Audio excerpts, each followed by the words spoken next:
شروع کرتا ہوں اللہ کے نام سے جو بڑا مہربان اور نہایت رحم والا ہے۔ نفسیات کہتی ہے کہ اگر آپ خوابوں میں اڑتے ہیں تو آپ تخلیقی صلاحیتوں کے مالک ہیں۔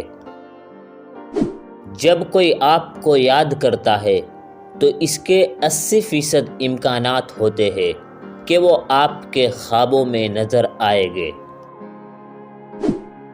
جاگتے ہوئے آپ کے 80% خواب خفیہ پیغامات پر مشتمل ہوتے ہیں۔ سائنسدانوں نے دریافت کیا کہ اچھی طرح سے آرام کرنے والوں کا چہرہ نیند سے محروم لوگوں سے زیادہ جوان اور پرکشش لگتا ہے۔ خواب دیکھنا بری یادوں کے اثرات کو کم کرنے میں مدد کرتا ہے۔ جو لوگ تیز رفتاری سے چلتے ہیں وہ عام طور پر سست رفتاری سے چلنے والوں کے مقابلے میں زیادہ پراعتماد اور خوش نظر آتے ہیں۔ جب آپ کا کوئی جاننے والا آپ کے خوابوں میں نظر آتا ہے تو اس شخص نے سونے سے پہلے آپ کے بارے میں سوچا ہوگا۔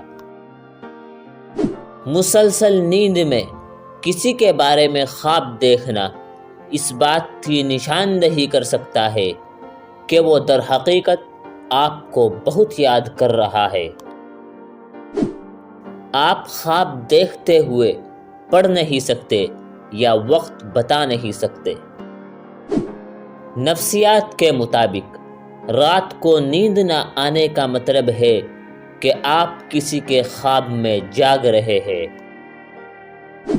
روشن خواب زیادہ خیالی اور صوفیانہ تجربہ کرنے کی طرف مائل ہوتے ہیں۔ رات کو زیادہ سوچنے سے سونے کی صلاحیت 85% تک کم ہو جاتی ہے۔ مطالعات سے پتہ چلتا ہے کہ جو لوگ ایک سے زیادہ تکیوں کے ساتھ سوتے ہیں وہ اکثر تنہا اور افسردہ ہوتے ہیں۔ سونے سے پہلے آپ کا 90% دماغ ان چیزوں کا تصور کرنا شروع کر دیتا ہے جو آپ کرنا چاہتے ہیں۔ خواب ہماری شعوری سوچ سے زیادہ وزن اور معنی رکھتے ہیں۔ آپ ایک رات میں 7 مختلف قسم کے خواب دیکھ سکتے ہیں اور ہر خواب 1 سے 2 گھنٹے کا ہو سکتا ہے۔ خواب چھپے ہوئے احساسات اور جذبات کو ظاہر کرتے ہیں کیونکہ یہ لاشعوری ذہن کی عکاسی کرتے ہیں۔